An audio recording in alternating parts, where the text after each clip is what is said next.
이번 세 번째 강연에서는 이제 김지능 가옥, 다른 말로 이제 남영궁 또는 부마 가옥에 관련된 이제 직접적으로 관련된 분들에 대해서 좀 살펴볼까 합니다. 그래서 뭐 커버 페이지를 좀 여전히 이제 달에서 제가 벗어나질 못해서 이렇게 뭐 했는데, 제가 이제 달이 뭐 여러 의미가 있겠지만 사실 이제 덕원 공주가 묻혀 있고 또 부마라고 하는 분이 계셨고 하는 그런 분들이 삶이 좀 애틋하거든요. 그래서 좀 이 두 분을 이제 중심에 놓고 이제 생각하다 보니까 이 은은한 달빛이 좀 더 옛날 이야기를 하기엔 좀 적합한 게 아닐까, 이제 그런 생각이 들어서 했습니다.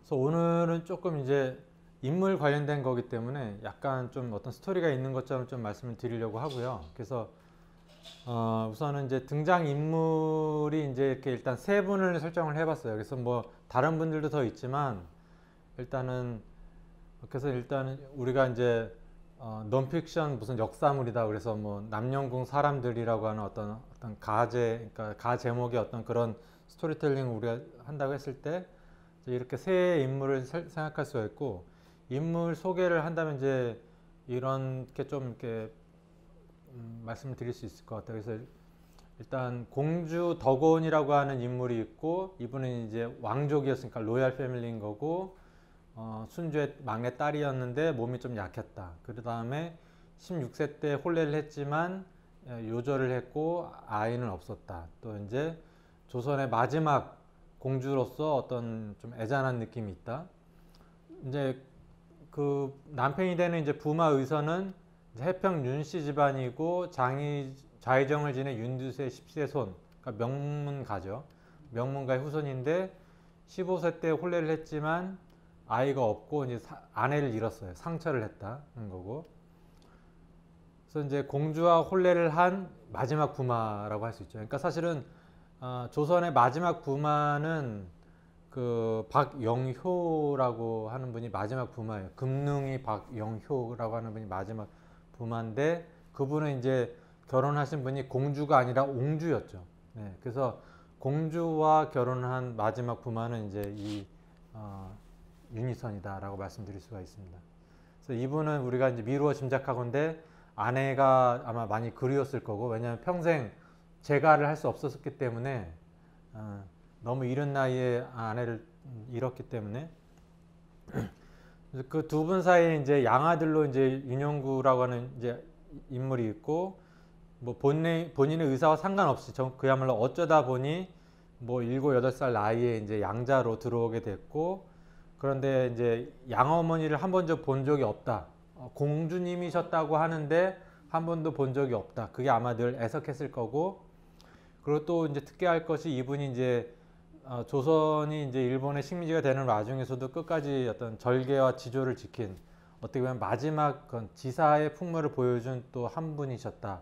그래서 이분들이 모두 마지막이다라고 하는 어떤 자기 역할을 갖고 계셨던 분들이 아닌가, 그런 생각이 듭니다.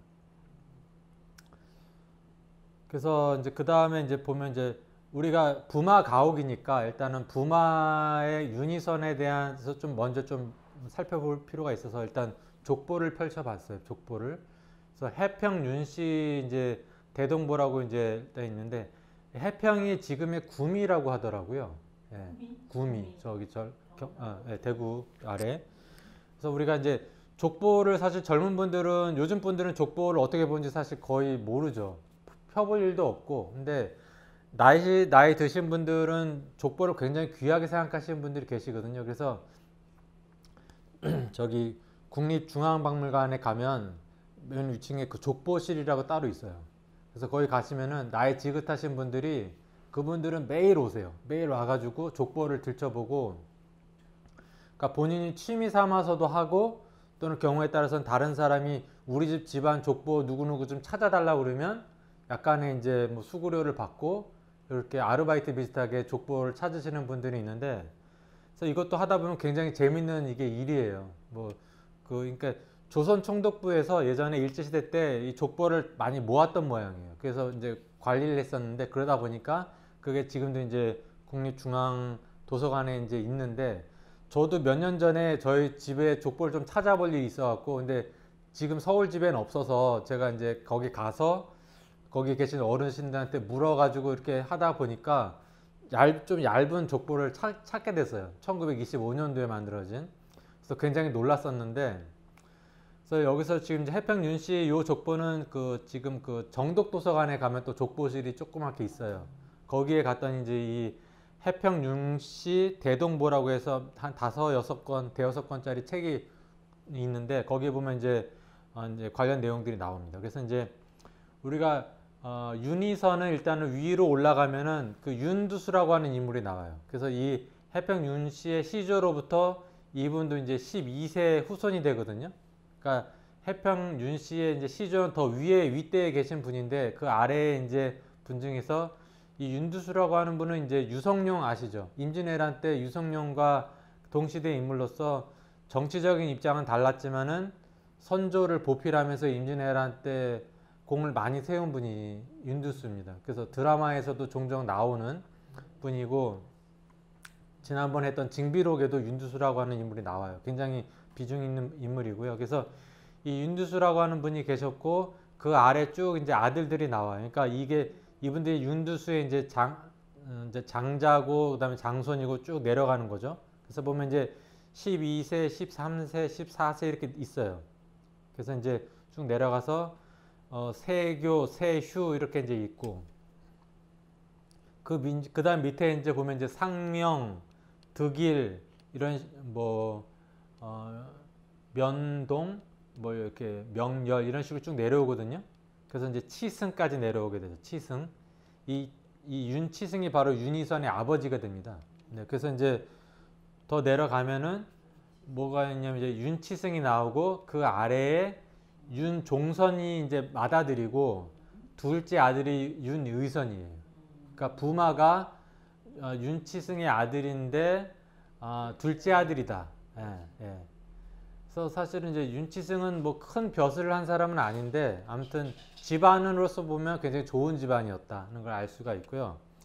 그래서 요거를 이제 좀 정리를 하면 이렇게 됩니다. 그래서 윤두수로부터 시작을 해서 윤의선까지 10대에 걸쳐서 290년이라고 하는 세월이 여기 흐른 거예요. 그러니까 이제 보통 한 세대가 뭐 30년 정도라고 보면 맞는 거죠. 네, 그래서 이제 쭉 세대를 거쳤고, 보면은 이제 우리가 이제 쭉 아들로 연결된 게 아니라 이 면동 때에서 한번 끊겼어요. 그래서 이 명렬이라고 하는 분이 양자로 들어온 분이에요. 그러니까 여기서도 한번 양자로 들어왔었고, 그래서 뭐 예전엔 그런 일들이 많았고, 그래서 이제 이렇게 이제 윤희선까지의 이렇게 가계도를 우리가 이제 볼 수가 있습니다. 그러니까 이 부마에 대해서 이렇게 이런 족보에 대한 이야기는 하는데, 실제로 족보를 보여주면서 설명하는 데는 없어요. 그러니까 제가 지금 처음으로 이제 보여드린 거고. 그래서 이제 근데 이제 윤희선을 중심으로 해서 이제 보자면, 윤희선이 이제 15세가 되던 어느 날, 그러니까 15세니까 뭐 굉장히 한창 놀 나이잖아요. 철없이 이제 아무리 물론 집안에 그런 교육을 잘 받았다 하더라도 아직은 아이에 불과한데, 근데 어느 날 이제 덕원공주의 이제 가례를 할 테니, 이제 그 나이 때 14세부터 16세에 있는 아이들은, 사내 아이들은 혼인을 금지한다고 떡하니 이제 공표가 된 거예요. 근데 이제 이게 무조건 뭐 아무 집안의 아이들 다 되는 게 아니라, 이게 딱 조건이 있어요. 그러니까 그 4대조 중에 어느 정도 높은 벼슬을 한 사람은 있어야 되는 거예요. 그러니까 아무 상민네 집안 누구누구 아들이 다 되는 게 아니라, 그 집안 그 할아버지라든가 뭐 외할아버지라든가 집안에 뭔가 좀 그 현관, 좀 높은, 좀 잘 드러나는 그런 관직에 계셨던 분이 한 분은 계셔야 이거를 이렇게 서류를 내밀 수가 있는 거예요. 예, 예, 지원서를 내밀 수가 있는 거예요. 부마 지원서를. 그래서 이제 이 순원왕후, 그러니까 사실 이 당시에 이미 이 덕음공주의 형제들은 다 죽고 순조도 돌아가신, 집안이 완전 다 망한 상태예요. 예, 그래서 순조가 돌아가시고 3년상을 치르고 나서 이제 덕음공주 가래를 했기 때문에 이제 그나마 불행한 일들이 연거푸 있다가 이제 그나마 조금 경사스러운 일을 해보려고 순원 왕후가 이제 결심을 하고 이제 딸을 시집 보내겠다라고 공표를 한 시점이었던 거죠. 그래서 이제 윤인선으로서는 이제 갑자기 이제 이런 공표가 이제 떨어졌는데,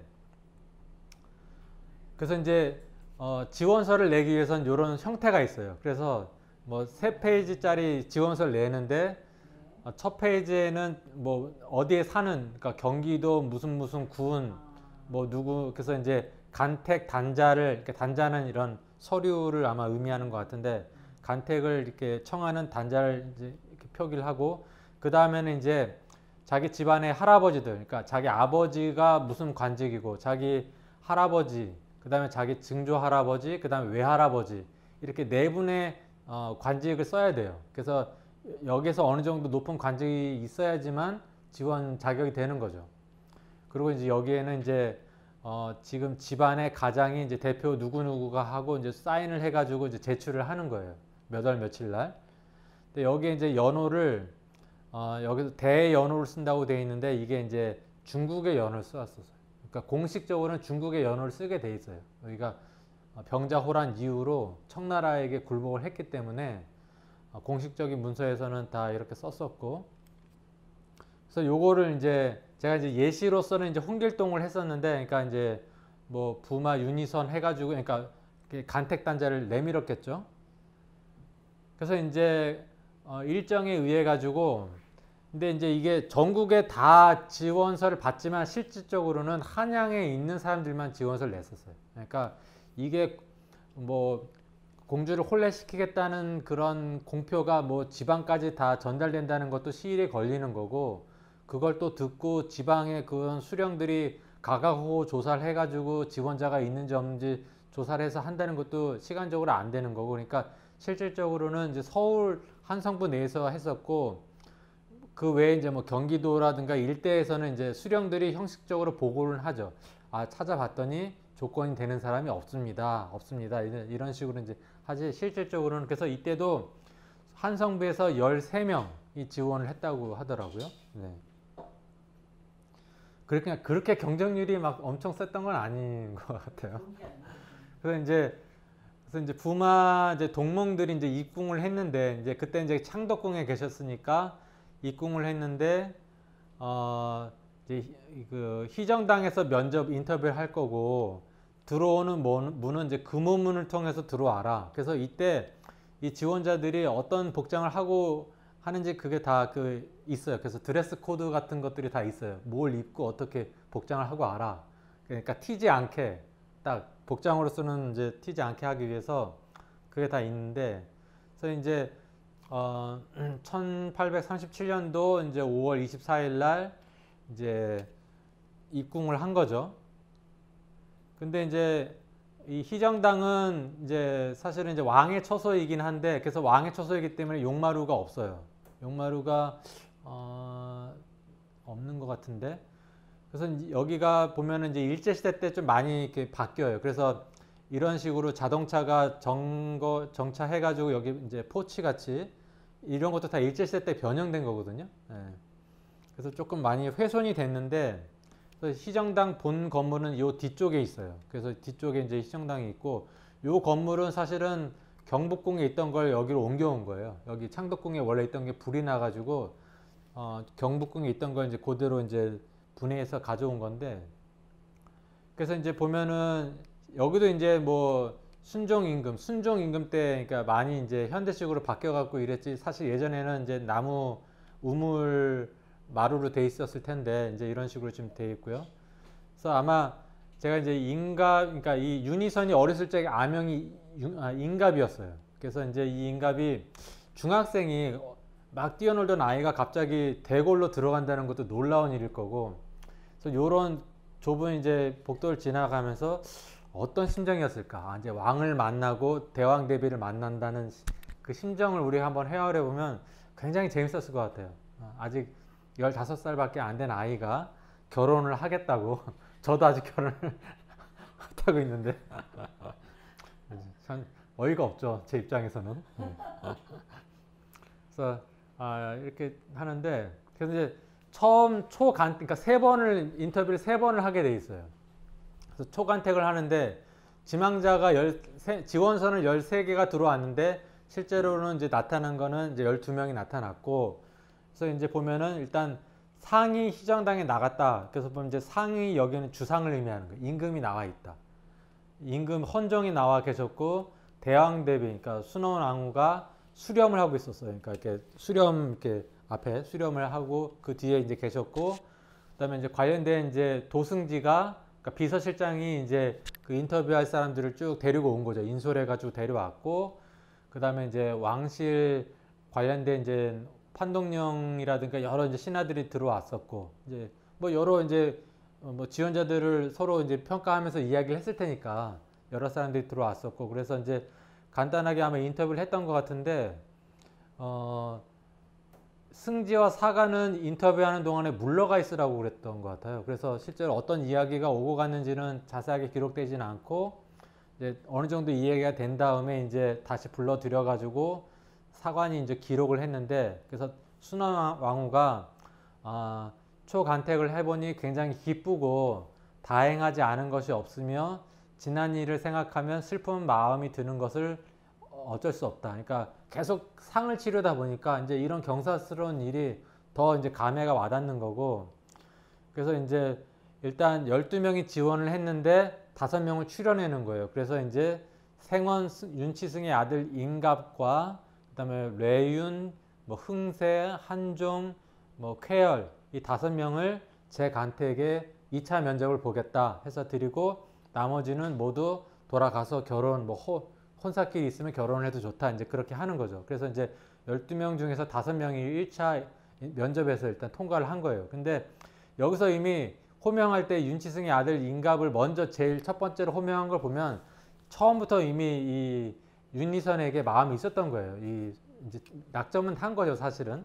했다는 거고. 그래서 이런 장면들이 어느 정도 좀 자세하게 묘사가 되어 있기 때문에 나중에 어떻게 좀 이렇게 각색을 해도 재밌을 것 같고. 그래서 두 번째 이제 했을 때는 6월 4일 날 며칠 후에 했는데, 이번에 이제 5명 중에서 3명을 이제 또 추려내는 거죠. 그래서 여기서는 이제 비슷한 절차를 거쳐갖고 이제 인솔을 해서 이제 면접을 하는데, 여기서는 집안의 어른이라고 할 수 있으니까 효명세자의 장인인 풍운부원군을 특별히 이제 오라고 하셨어요. 그러니까 이분이 누구냐면 순원왕후의 이제 사돈이 되는 거예요. 네, 사돈. 그러니까 맏아들의 이제 그러니까 아들의 장인어른이니까, 이제 물론 이제 효명세자는 이미 이제 고인이 된 상태지만, 그래서 이제 집안의 어른이니까, 남자 어른이니까 한번 이제 봐달라. 그러니까 이제 사위감을 이제 사위를 보려고 하는데 면면을 한번 봐달라고 그래서 이제 특별히 이제 그 임갑에 대해서 좀 어떻게 보이냐. 그래서 첫째, 초간택을 한 수망 동몽, 그러니까 첫째 후보자 임갑이 좀 어떻게 보이느냐라고 이제 물어보는 거죠. 그래서 경께서는 이제 경력이 많으니까 사람 볼 줄 아시니까 이제, 그런데 이제 이 풍운 부원군이 아주 그 극찬을 하죠. 그래서 원래 이 해평 윤씨 이 집안이 복받은 집안이다. 집안 자체가 복받은 집안이고, 이미 그 재상의 반열에 있었던 윤두수가 임진왜란 때 사직을 보존한 공이 있는 분이고, 그 아래 그 선조의 부마를 지냈던 그 윤신지라고 하는 분이 또 계셨고, 그 윗대에 또 그 위에 이제 윤병렬이라고 하는 분이 아주 또 참판을 지낸 분인데 평판이 굉장히 좋은 분이 있었고, 그래서 이런 집안이 아주 복받은 집안이기 때문에 그 윤임갑도 그런 정명상길하다, 아주 뭐 깨끗하고 밝고 아주 길하다, 아주 극찬을 했죠. 그러니까 사실은 여기서 이미 이제 낙점은 된 거예요. 윤의선으로 낙점이 됐고, 그래서 이제 됐는데, 어쨌든 이제 3번은 해야 되니까 절차상, 그래서 일단 3명을 추려냈고, 그래서 이제 3명을 추려냈고, 이제 보면은 그 아까 이제 인물 중에 보면 윤두수가 거론이 됐었고 이분이 이제 선조의 부마예요. 신지라고 하는 분이. 근데 원래 윤희선 가문은 이 윤리지라고 하는 분의 후손이었거든요. 근데 이쪽 집안이 그 대가 끊기면서 이쪽이 전부 다 이쪽으로 이렇게 양자로 가게 됐어요. 이 세유라고 하는 분이. 그래서 이분이 양자로 가게 되면서 이쪽 라인으로 이제 바뀌게 된 거죠. 그래서 원래는 이쪽 라인이었는데 이쪽 그 선조의 부마 라인으로 이제 바뀌게 된 거예요. 그래서 이제 아까 이분이 선조의 그 부마로서 또 명망이 높았다 이제 했던 게 이제 이분인 거고, 이분도 이제 참판을 지낸 분인데 이분도 사실은 직접적인 이분도 이제 양자로 들어온 분이에요, 사실은. 그러니까 이제 그렇게 돼 있는데 이제 공식적으로는 뭐 양자고 양자로 들어온 그걸로 이제 라인을 따지니까 이제 공식적으로는 이제 이렇게 계보가 형성되는 거고요. 그래서 이제 좀 더 부연해서 말씀드리면 이제 윤두수는 뭐 좌의정, 영의정을 지냈고 임진왜란 때 유성룡과 함께 난국을 수습한 아주 그 공신이었고, 물론 뭐 유성룡과 반목 관계였기 때문에 뭐 조금 과오도 아마 없지 않아 있었을 걸로 생각이 됩니다. 사실 유성룡이 가장 대표적인 공신이었기 때문에. 그 다음에 이제 윤신지에 대한 또 설명이 있고, 윤병렬도 오랫동안 관직을 했지만 워낙에 깨끗한 분이었고 해서 재산이 불어나지 않았다. 그리고 굉장히 주변으로부터 충신이고 또 충후한 분으로서 추앙되던 그런 분이었기 때문에, 그러니까 집안 대대로 명망가였다는 걸 알 수가 있죠. 그래서 이제 세 번째 간택, 삼간택을 이제 마지막으로 하게 되는데, 이건 뭐 볼 것도 없이 이제 윤희선으로 낙점이 되는데, 세 명 중에서 이제 세 명이 다 오질 않고 두 명만 왔어요. 그러니까 한 친구는 이미 이제 윤희선으로 된 것 같으니까 세 번째 인터뷰는 아마 안 온 것 같아요. 예, 뭐 다른 사정이 있을 수도 있지만.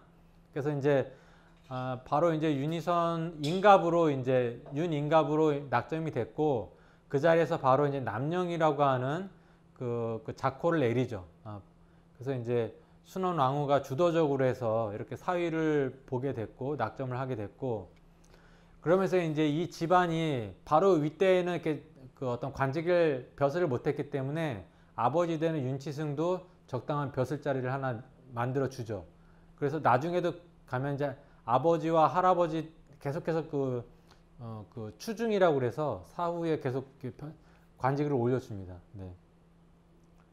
그래서 이제 삼간택을 했고, 그래서 이제 또 그런 내용들이 이 덕원공주 가래 등록이라고 해서, 이 등록이라고 하는 거는 이제 역시 그 어떤 공식적인 어떤 기록들을 정리해 둔 거거든요. 그래서 뭐 의궤보다는 조금 격이 낮지만 그래도 이제 중요한 기록들을 담고 있는데, 그래서 덕원공주 씨가 시집 갈 때 그런 내용들을 이 책에 이제 많이 담겨져 있어요. 그래서 이거를 저기 2017년도에 이제 고궁박물관에서 구격을 해가지고 이제 나와 있고, 그래서 보면은 이제 덕원공주가 13세 때 아버지 순조가 승하하였고, 그녀는 아직 결혼하지 않은 상태였는데 순조의 국상을 다 치른 후인 1837년도에 이제 남령이 윤희선에게 이제 하가하게 되었고, 그래서 이제 쭉 이제 그런 내용들이 나오고, 그래서 이제 가래의 어떤 절차들을 거쳐서 이제 8월 13일 날, 음력 8월 13일 날 이제 혼례가 된 것으로 나옵니다. 그러니까 5월부터 시작을 해서 8월에 그냥 불과 몇 달 사이에 그냥 바로 이제 다 그런 공주의 혼례가 치러졌는데요. 그래서 이제 정리를 하면은 이런 식으로 여기까지 이제 공주를 혼례시키겠다는 이제 공표를 하고 인터뷰를 하고 부마를 뽑아가지고 이제 신랑 집에서 이제 결혼할 의사가 있다 뭐 이렇게 뭘 보내는 거죠. 납체를 하고 납패를 하고, 그래서 이제 신부 측에서 이제 신랑이 입을 그런 옷을 이렇게 보내는 거죠. 그래서 이제 혼례를 할 의사가 있다는 거를, 이런 과정을 거쳐갖고, 근데 이제 그러면 이제 여기서 보면은 신부가 원래는 이제 창덕궁에 있었을 텐데 일단은 이제 신랑을 맞이하기 위해서 사동으로 일단은 거처를 옮겨요. 그 사동이 지금은 인사동 쪽이거든요. 사동으로 옮겨서 거기서 이제 부마가 와서 데려가는 거죠. 공주를 저동으로 데려가서 거기서 이제 저동에서 신혼집에서 혼례를 치르게 되는 겁니다. 그래서 이제 뭐 장일이로 오는 일은 절대 없었고요. 그래서 이제 여기서 이제 뭐 의식에 따라서 이제 뭐 서로 술잔을 주고 받고 그다음에 음식을 서로 먹은 거를 이제 남겨진 음식을 서로 먹고 이제 이런 전통적인 그런 어떤 혼례를 거치고 이제 가래가 마무리되는 거죠. 네. 그래서 이제 이거를 명확하게 하기 위해서 제가 이제 창덕궁에서 여기 보면 이제 대사동이라고 되어 있는데 여기에 예전에 이제 원각사라고 하는 큰 절이 있었기 때문에 이 일대에 아마 이제 무슨 사동이라고도 하고 이제 대사동이라고 했는데 그래서 예전에 이제 관인방이라고 하는 곳과 이 사동이 합쳐져 갖고 인사동이 되는 거거든요. 여기가 이제 행정구역이 합쳐지면서 그래서 공주가 이제 혼례하기 전에 일단 여기로 거처를 아마 여기 뭔가 그 봉궁이라고 하는 곳이 있었던 모양이에요. 거기 있다가 이제 신랑이 와서 부마가 와서 이제 여기서 저동은 여기 아래쪽입니다. 그래서 명동성당 앞쪽 근처. 그래서 저동으로 와서 거기에서 이제 신혼살림을 하게 되는 거죠. 그래서 이거를 이제 지도를 뒤집으면 이게 이제 이쪽이 이제 남산 아래쪽인데 저동이라고 해서 여기는 예전에 이제 이런 무슨 뭐 모시와 삼배를 파는 그런 저포전이 많아가지고 이게 모시 전자거든요. 그래서 이제 저동이다라고 이제 동 자체 이름이 붙여졌고 사실 여기 이제 덕원공주의 그 위에 큰 언니 되는 명원공주의 그 신혼집도 그 대사동 근처에 있었어요. 예, 여기 지금 인사동 들어가는 초입에 죽동이라고 그래갖고 지금 거기 이제 표지석이 있는데 죽동궁이라고 이제 많이 불렀었는데 그래서 공주가 결혼을 해도 혼례를 해도 멀리 내보내는 일은 절대 없었다. 예, 지근거리에 있었다는 거고. 그다음에 이제 여기 보시면 이제 길이 을지로는 이거 예전부터 있었던 길이에요. 종로도 마찬가지고. 그다음에 그 충무로 지금 충무로라고 하는 길이 예전에 진고개라고 그래서 이 길도 예전부터 있었던 길입니다. 예, 그건 이제 추가로 말씀을 드리고요. 그래서 이제 그 순원왕후가 이제 덕원공주 혼례할 때 가례할 때 이렇게 5m가 되는 혼수 발기를 직접 써가지고 보냈다. 그래서 뭐 이런 혼수품, 그다음에 부마에게도 이러이러한 것들을 보낸다. 이제 아주 지극정성을 다해서 마지막 남은 딸의 혼례였기 때문에 정성을 다해서 보내셨고요. 자, 이제 보면은 이제 아까까지는 이제 그 윤희선 부마 집안에 대한 이야기, 그 다음에 이제 그 윤희선이 어떻게 부마가 됐고 어떻게 혼례가 진행됐고까지 말씀을 드렸고요. 이제는 이제 그 덕원공주 집안에 대해서 좀 말씀을 드릴게요. 그래서 이제 왕실에 대한 이야기가 될 텐데요. 그래서 일단 순조 연간에 왕실 구성은 이렇게 되어 있습니다. 그래서 이제 순조와 순원 황후 사이에 이제 이렇게 이남 3녀가 있었고 또 수기 박씨 슬하에 또 이렇게 공주가 또 있었고 그래서 어떻게 보면 굉장히 다복했죠. 예. 근데 이제 다복했는데 문제는 이분들이 다 일찍 돌아가신다는 거가 문제였고 그래서 보면은 순조 자신도 오래 살지 못했고 그러니까 이게 보면 약간 유전적인 어떤 그런 영향이 있었을 것 같고 순원 왕은 오래 사셨거든요. 그러니까 정조도 50세를 못해서 돌아가셨으니까 약간 조금 그쪽으로 해서 약간 좀 병약한 부분이 아마 있지 않았을까. 영조는 오래 사셨지만 좀 그런 걸 생각해 볼 수 있고요. 그래서 이제 덕원 공주가 공주로서는 세 번째 공주였고 딸로서는 전체적으로도 막내딸이었어요. 그러니까 영원 옹주를 포함해도 막내딸이었으니까 집안에서 아주 뭐 귀여움 받는. 그래서 이 시대를 뭐 소재로 해서 드라마도 있었다고 했죠. 그 뭐 네네 박보검 나오는. 네, 박보검이 아마 효명세자로 나왔다고. 네. 그래서 이제 요 앞전에 이제 왕들을 보면 일단 숙종이 있었고 경종이 있었고 영조가 있었고 그 사도세자가 이제 죽음을 당하고 그다음에 정조가 있었고 요런 이제 계보가 앞전에 있었다는 걸 알 수가 있고 정조가 워낙 일찍 이제 하다 보니 일찍 돌아가시고 또 아들을 늦게 낳았어요. 첫 번째 아들을 4살 때 잃었거든요. 정조가. 어렵게 낳은 아들이었는데 아들을 잃어서 그 아들이 이제 효창원에 숙명여대 그쪽 뒤쪽에 묻었었어요. 근데 아무튼 그러고 나서 그 아들 죽고 나서 또 순조 요 아들도 나중에 얻었기 때문에 순조가 뭐 불과 10살 안 됐을 때 이제 즉위를 한 거죠. 그러니까 어린 나이에 즉위를 해서 했었고, 그 다음에 이제 요 집안이 보면 이제 우리가 안동 김씨가 이제 당시 외척으로서 굉장히 세도가였다는 걸 요런 거 그 혼례 관계로서도 알 수가 있는데요. 보면은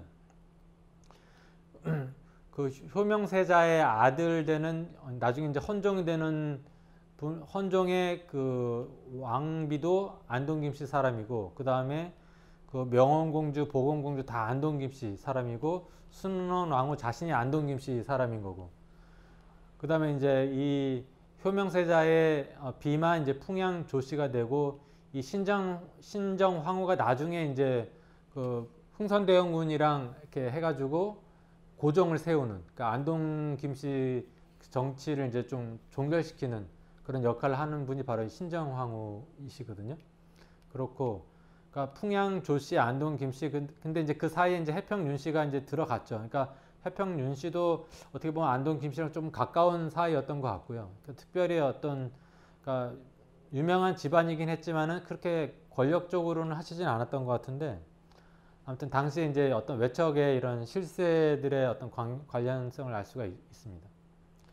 근데 이제 여기서 보면 앞서도 말씀드렸다시피 이제 계속 안 좋은 일들이 이 집안에 일어나는데, 이걸 정리해 보면 조금 놀라울 정도로, 좀 섬뜩할 정도로 이 집안에 흉사가 많았어요. 예, 보면 쭉 이게 돌아가신 누구 돌아가셨다면 쭉 정리를 해본 거거든요. 보면 이제 일단 영원 옹주가 제일 먼저 죽어요. 29년도에 13살의 나이에. 그 다음에 순조가 그 다음에 이제 또 왕세자 큰아들, 순조의 큰아들 효명세자가 또 22살, 굉장히 총명했고 굉장히 기대를 받는 아들이었는데 효명세자가 일찍 22살에 죽었어. 그러니까 이때 그 실록을 보면 어디든지 상관하지 않을 테니 기도를 하라고 이렇게 순조가 얘기를 해요. 뭐 산에 대해서 기도를 하건 어디 가서든지 제발 기도를 해라. 지금 효명이 아프니까 한 달 정도 앓다가 이제 돌아가셨거든요. 그러니까 난리가 난 거예요. 그냥 큰 아들이 이제 유일한 아들이었는데, 그러니까 그래서 아무튼 22살에 이제 돌아가셨고, 그러니까 이제 집안의 기둥이 이제 돌아갔고, 다행히 이제 이분의 아들이 있었으니까 이제 후사는 이어졌지만, 그 다음에 이제 순원 왕후의 이제 아버지 되는 김조순이 이제, 물론 이분은 이제 왕실의 뭐 직접적인 건 아니지만 그래도 인척으로서 김조순이 이제 죽었고, 그 다음에 순조의 이제 둘째 딸이 또 15살인 나이에 죽고, 그 다음에 또 같은 해에 그 다음 달에 또 명원공주가 또, 그러니까 자매가 같이 죽었어요. 그게 한 달 터울로. 그러니까 이게 정말 너무나 놀라운 일이죠. 그 다음에 이제 그러다가 잠깐만요. 제가 여기서 지금 요거 표시를 잘못했는데요. 이게 34년도인 것 같은데, 네네네. 여기 제가 좀 에러가 있네요. 그래서 2년 후에 이제 순조 자신이 이제 또 승하를 하고, 그 다음에 이제 헌종이 이제 순조가 돌아가신 다음에 이제 헌종이 즉위를 했는데, 헌종의 비도 또 16살 나이에 또 죽어요. 그러니까 순원 황후의 입장에서는 이제 그 손자 며느리도 이제 일찍 죽죠. 예, 그러니까 우환이 계속 겹치는 거예요. 그리고 이제 덕원 공주도 그 다음에 또 이제 또 이렇게 일찍 돌아가시고, 그리고 또 헌종 자신도 또 오래 못 살았어요. 16살에 또 죽었어요. 예. 이러니까 1829년부터 거의 20년 동안을 조선의 왕실이 그냥 상갓집이었던 상갓집. 그러니까 왕실이 이러니까 나라가 잘 될 일이 없죠. 나라에 무슨 왕이 제대로 서야지 정치가 되고 뭐 어떤 주변에 어떤 이런 것들 잘 대응을 할 텐데, 매일 그냥 상가처럼 뭐 처상만 치르고 있으니까, 이러니까 이제 왕실의 권위는 추락하는 거고, 실세들이 이제 다른 이제 신하들이 이제 그런 사리사욕을 채우는 이제 상황이 되고, 그러니까 이게 왕실의 불운이자 국가의 불운인 거고, 이게 이제 결국 조선이 좀 이렇게 나중에 망하게 되는 하나의 원인이 되지 않았을까. 그러니까 이걸 보면서 20년의 세월 동안 이런 일이 계속 반복됐다는 건 결국엔 나라의 운명에도 적지 않은 영향을 미쳤겠다라는 생각이 들더라고요. 그래서 우리가 보면 당시에 순원 왕후는 꽤 오래 사셨지만은 그분의 마음이 어땠을까라고 하는 걸 우리가 짐작을 좀 삼가, 예, 정말 굉장히 괴로운 세월을 보내시지 않았을까. 그래서 이제 그래서 이제 덕원공주의 이 인장이 저기 2018년도에 이제 경매에 나와서 이제 나왔다는 거 이제 여러 번 말씀드렸었고, 그래서 이제 이분이 이제 덕원공주가 공주로서 자코를 받은 이제 마지막 공주였기 때문에 이제 그야말로 조선의 마지막 공주이고, 그래서 이제 덕원공주 지인이다라고 하는 이 새겨져 있어요. 이렇게 한자로.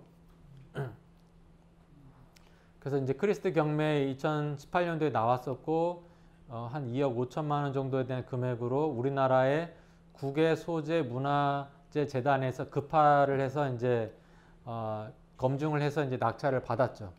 낙찰을 받았고, 뭐 아무튼 왜 이게 미국까지 갔는지 뭐 알 수는 없지만은 대충 이제 그 후손들이 잘 뭐 관리 못한 부분들도 있을 거고, 그래서 이제 뭐 그렇습니다. 네. 그래서 이 경매를 할 때 이 혜태가 오랫동안 미국에 살다 보니까 영어를 잘 했다고 그래요. 그래서 낙찰할 때 우리나라 재단 사람들 보고 좀 잘 좀 써라. 그래서 이제 이렇게 나를 이런 얘기를 했다는, 이제 낙찰 좀 잘 받아라, 나를 좀 데려가라, 이제 영어로 이런 얘기를 했다는 얘기가 있네요. 예. 컨트리성으로. 네네네.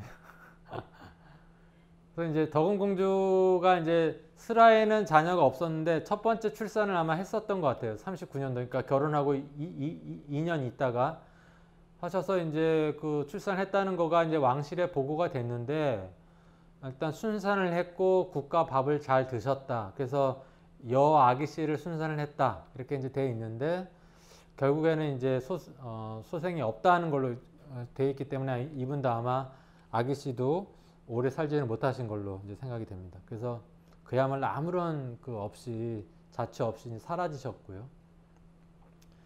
그래서 이제 덕원공주가 돌아가신 거는 지금 이제 얘기로는 그 헌종이 그러니까 또 그 비를 일찍 잃었기 때문에 둘째 부인을 막기 위해서 잔치를 벌리다가 이제 덕원공주가 이제 창경궁에 들어가서 이제 식사를 하다가 체해서 돌아가셨다고 하는데, 요 체해서 돌아가셨던 요런 내용들이 잘 보이지가 않아요. 공식적인 그런 기록들에. 그래서 사실 뭐 조선왕조실록이나 이런 것들이 막 미주알 고주알 또 안 써놓는 것들도 있거든요. 그래서 일단 지금 승정원 일기에는 그냥 돌아가셨다는 그 보고가 들어왔다. 그래서 이제 그러니까 사실은 이제 궁에서 돌아가셨기 때문에 사실은 뭐 보고하고 말고도 아니라 이제 일단 돌아가셨으니까 여러 가지를 이제 의례대로 거행하라, 이제 그런 얘기가 있었고, 이제 왕실에서 쓰는 그런 관을 짜는 나무를 보내라, 이제 그 정도. 지금 이제 동원 부판, 이게 이제 그 왕실에서 쓰는 이제 관 짜는 나무였던 모양인데, 그걸 이제 보내라 해서 이제 했고, 5월 24일 날 돌아가셨고요. 그 다음에 이제 5월 25일 날 뭐 왕실 분위기가 아주 뭐 말할 수 없이 이제 침통한 분위기여서 이제 신하들이 이제 왕이나 대왕 대비 전에 가서 괜찮으십니까? 뭐 문안을 드려도 뭐 그냥 알겠다, 괜찮다, 그냥 뭐 다른 말 할 수가 없죠, 그냥. 그래서 뭐 그냥 주상이 그냥 알겠다, 짧게 그냥 답하고 많은. 그래서 이제 그다음에 이제 장례를 치르기 위해서 이제 왕실에서 이제 이렇게 6천냥을 이제 보냈다 하는 내용이 있고, 그다음에 이제 빈소가 6월 26일 날 이제 빈소가 차려졌고, 그다음에 27일 날 이제 대신들이 이제 다 상복을 입고 이제 하는. 그 궁궐에서 상을 치렀다고 궁궐에서 하진 않고, 그러니까 궁궐은 아니고 아마 저동에서 했을 것 같아요. 네네. 네. 저동해서 아마 했고,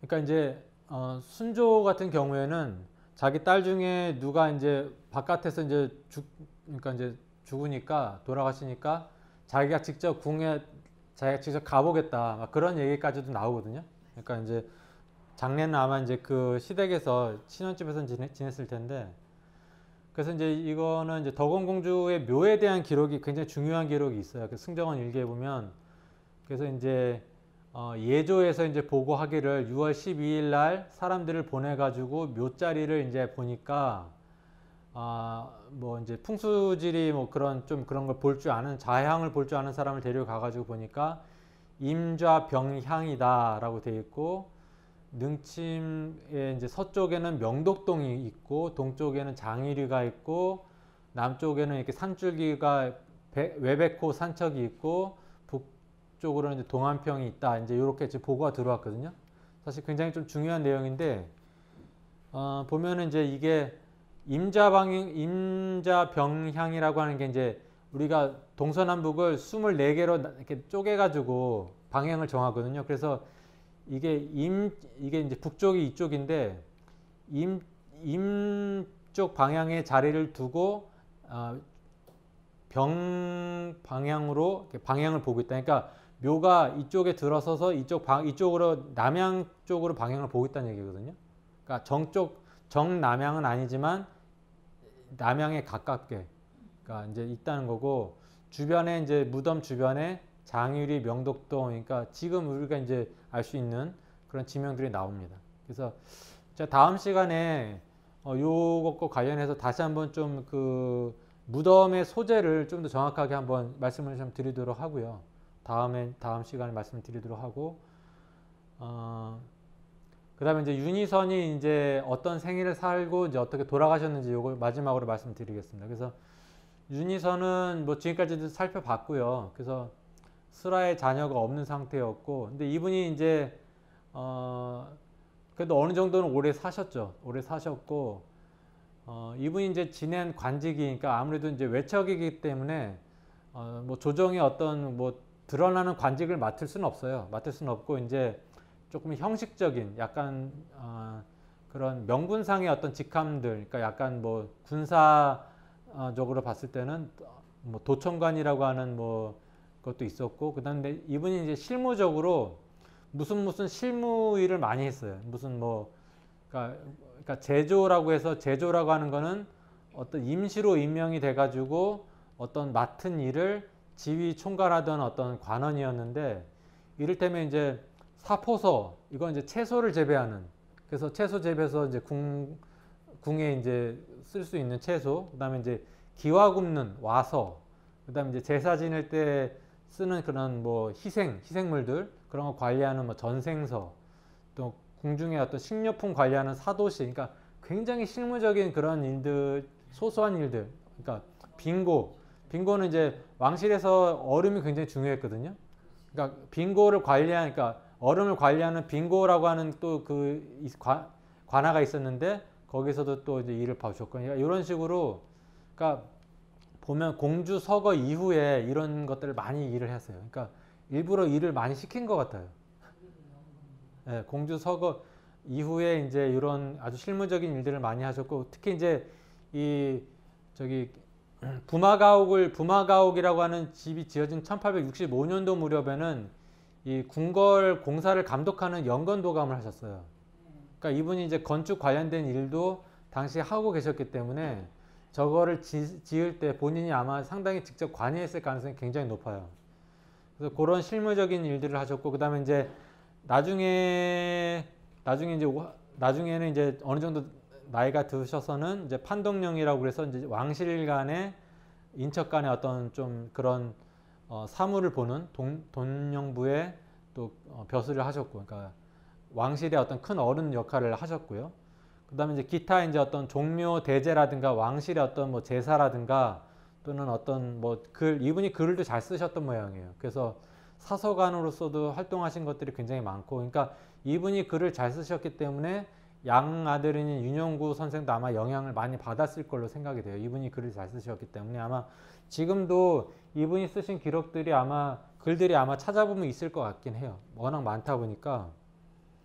그래서 이제 그렇게 드러나진 않지만 굉장히 바쁜 일생을 사신 분이고 또 혼자 되셨지만 아무튼 많은 일들을 이제 하시려고 했고 그래서 근데 이제 이분이 이제 스라엘 자녀가 없고 이제 저기 공주를 잃은 상태니까 이제 어떻게 해서든지 후사를 둬야 되는데 그래서 이제 왕실의 집안이다 보니까 사사롭게 자기 생각대로 양자를 둘 수가 없고 그러니까 왕의 국왕의 이제 허락을 받아야지만 되는 거다 보니까 이분이 38세 때 당시 이제 철종이 즉위한 철종이 이제 계셨는데 이제 상소를 올리죠. 그래서 이것도 제가 지금 번역을 한 거라서 조금 약간 엉터리긴 한데 이거 좀 읽어보면 일단 이제 그 약간 왕을 칭송하는 그런 약간 이제 그런 말을 하고 그 다음에 지금 지극히 간절하고 또 괴로운 사사로운 간청이 있습니다. 그래서 그거를 말씀드리기가 무섭고 두려워서 그런 걸 한 번도 말씀드리지 못하면 안 되기 때문에 울부짖는 심정으로 말씀을 드리겠다. 그래서 신이 돌아보면은 자기의 그 운명과 그 어떤 그런 명운이 굉장히 기박하다. 자기 삶이 기구하고 박복해서 이건 기박하다는 표현을 썼어요. 그래서 공주께서 자식이 없이 일찍 서거하셨다라고 돼 있고 그래서 귀주 무자 조서라고 지금 돼 있거든요. 그래서 일찍 돌아가셨고 그래서 양아들을 둬야 되는데 그런 논의가 너무 지체되었다. 그래서 게다가 그 본인의 신의 어머니가 이제 80세가 이제 되시는데 그 자기 하나뿐인 자기 아들이 이제 독신 상태로 이렇게 있으니 굉장히 불쌍하게 자기 어머니께서 부마의 어머니께서 자기를 불쌍하게 생각을 하시니까 여러 가지로 이제 후사를 의택할 데가 없어서 슬픈 마음이다. 이제 이런 정말 구구절절한 그런 내용을 이야기를 하죠. 그래서 양자를 드리고 싶은 마음이 있는데 그래서 왕의 정치는 끊어진 것을 잇는 데에도 의미가 있다. 그래서 그러니 저희 집안이 대가 끊어지려고 하니까 좀 그 양자를 둘 수 있도록 해 주십시오라고 상소문을 올리죠. 예, 1860년에. 그래갖고 이제 일단은 이제 그 족형 집안의 이제 아들 중에 윤회선의 둘째 아들이 이제 축길이라고 하는 축길이 이제 아명인 것 같은데 이 아이가 있어서 이 아이를 양자로 두려고 한다. 그래서 이제 그런 내용들이 있어요. 그래서 이제 철종이 이제 이에 답하기를 상소를 보니 경의 간절한 뜻을 알겠다. 그래서 공주 사후에 양자를 세우는 게 역시 너무 늦었다고 생각을 한다. 그래서 청하는 바대로 실행을 하라. 그래서 이제 승낙을 한 거죠. 철종이.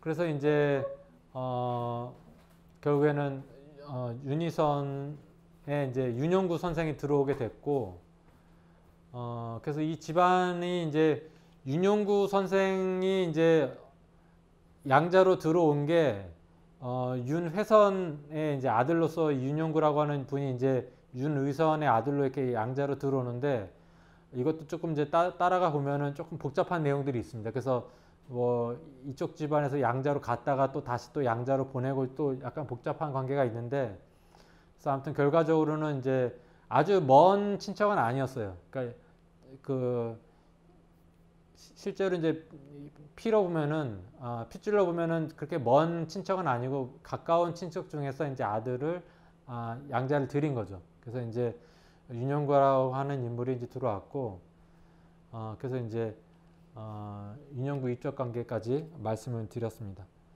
네. 그래서 이제 여기까지가 오늘 제가 준비한 내용이고요. 그 다음에 이제 마지막으로 윤희선이 이제 65세에 향년 65세에 이제 돌아가시는데 당시에 이제 고종 시대였고 그래서 이제 고종이 남영희가 돌아갔다는 이제 이야기를 듣고 이제 그 남영희는 행실이 단정하고 단정한 자태와 항상 조심하는 자세를 가지고 나라 일을 걱정하였고 또 임금을 사랑하는 것을 내가 잘 알고 있다. 그래서 갑자기 돌아가게 돼서 놀라운 마음이다. 이런 거를 하고 이제 3년 동안 녹봉을 보내라. 이런 것들이 이제 조선왕조 실록에 잘 나와 있습니다. 그래서 뭐 부마로서 일생이 순탄치 않았고 일찍 공주를 상처를 하고 또 수라의 자녀가 없고 또 양자를 드리게 되는 그런 우여곡절을 겪은 인물이고 또 결국에는 덕원 공주의 묘를 지키기 위해서 또 부마 가옥을 또 묘 근처에도 짓기도 했고 아마 그 부마 가옥을 지은 장본인일 걸로 생각이 됩니다. 그리고 또 아마 같이 그 묘에 묻히기도 했을 텐데 지금은 공주와 함께 그 묘의 행방이 좀 묘연하다는 게 좀 아쉬운 부분이고요. 그래서 일단은 여기까지 말씀을 드리고 그다음에 이제 남영이가 장례했을 때 이제 고정이 이러이러한 것들을 좀 보내라 이런 것들이 기록에 남아 있습니다. 근데 이제 왕실의 어떤 좀 이런 여러 예장들을 장래에 필요한 여러 가지 좀 이렇게 것들을 보내려고 했는데 아마 윤용구 선생이 좀 괜찮습니다 아마 2번, 3번 거절을 했던 것 같아요. 그래서 결국에는 이제 500량 이렇게 어떤 돈과 여러 기타 등등 이런 것도 이제 실어 보냈죠. 그래서 이제 이런 내용까지 말씀을 드리고요.